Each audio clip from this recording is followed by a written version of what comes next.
back, you guys? Your boy Ron. We are back with another JoJo's Bizarre Adventure. A little different today. A little different. Following through on that promise. I promised I'll do like a little read along to the spin-off series. I think it's called Crazy Diamond Demonic Heartbreak. Is that what it's called? Is that the full title? Um, yeah. It's listen. The way you guys are explaining it, sounds pretty cool. You get what I mean? So it's like, I don't really have an issue with not doing it. And I think my camera just went out of focus. Now we're back. Yeah, but what we'll actually do is we will watch the Hamon Beats videos, because obviously he's super phenomenal about explaining it. And obviously he would obviously interpret things and explain things way better than I could, because he has way more experience than I. I'm not saying I don't got experience. I'm not saying that. But he's done the education, he's more engulfed in the culture than I am, and he is where I aspire to be. So we watch his version, and it's calm, 10 minutes long, so nothing too crazy. But listen, man, I hope it's phenomenal. And I know it will be. Listen, you guys don't stop talking about it. And of course, I always uphold my promises. So with that being said, let's get on into it. If you guys enjoyed your reacting today, please like, comment, subscribe, follow me on my socials, join my Discord, and the post notification bell. Let's go.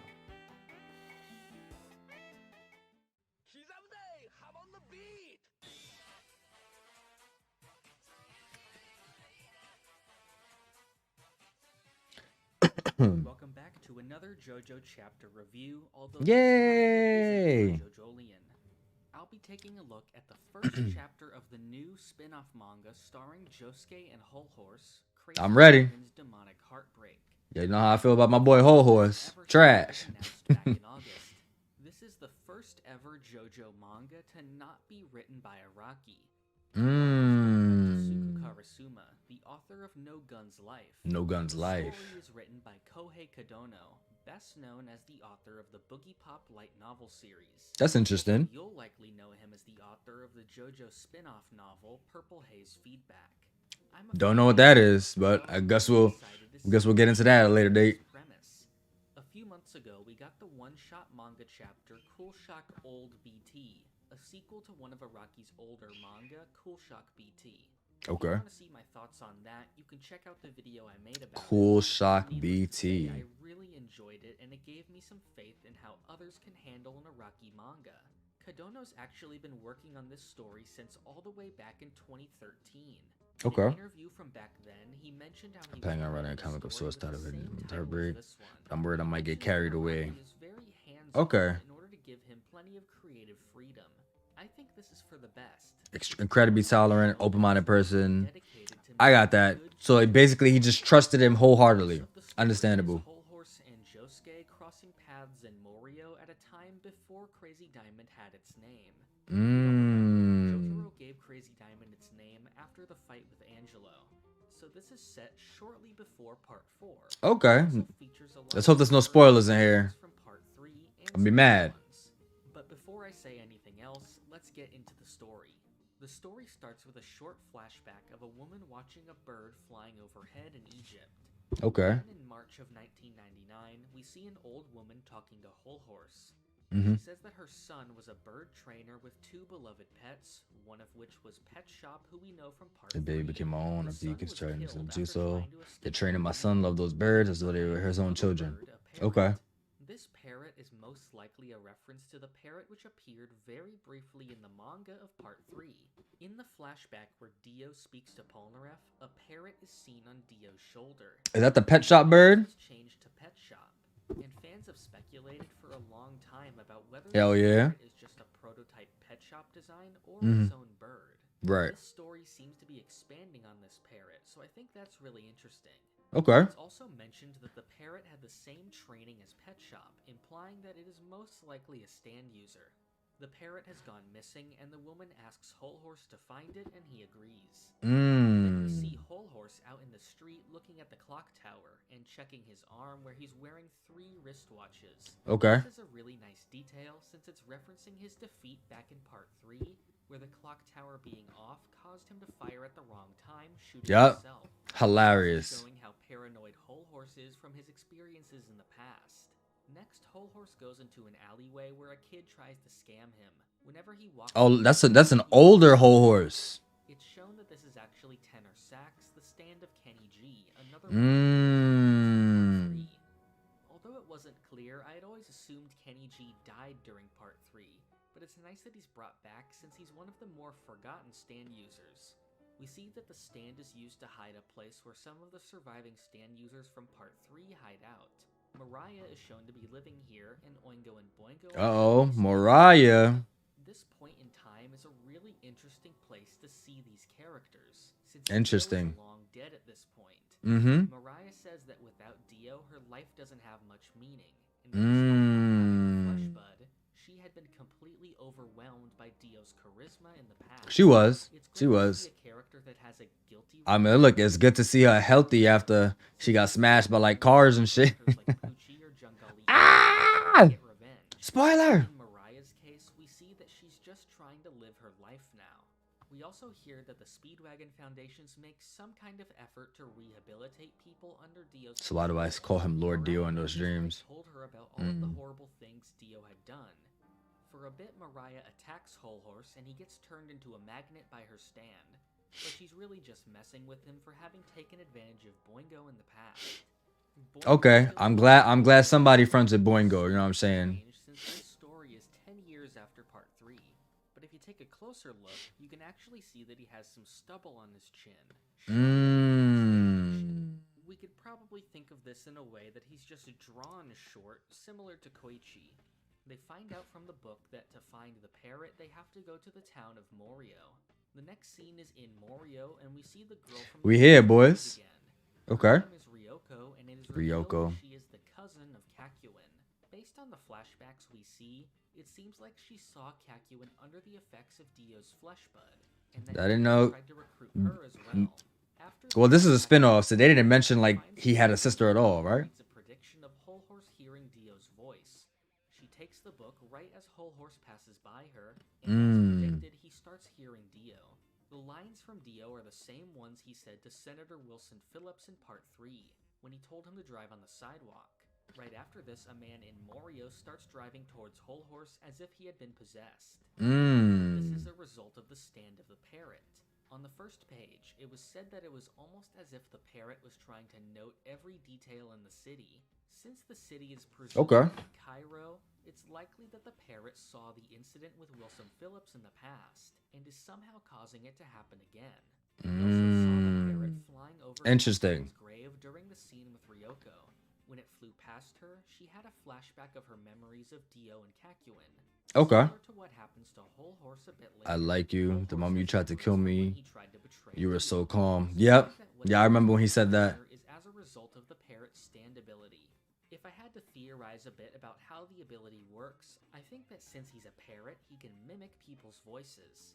We know from JoJo and from this chapter itself that Dio It wasn't just a stand that was powerful. with his presence. That was a power in Dio's presence itself. Parrot mimics Dio Yeah, can man. be controlled as well, which may be what's happening. I remember they was following Dio before Dio even really knew how to control his stand, which is crazy.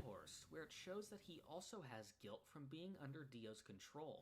Unlike Mariah, he hadn't been seduced by Dio's presence, but deliberately followed his orders out of fear.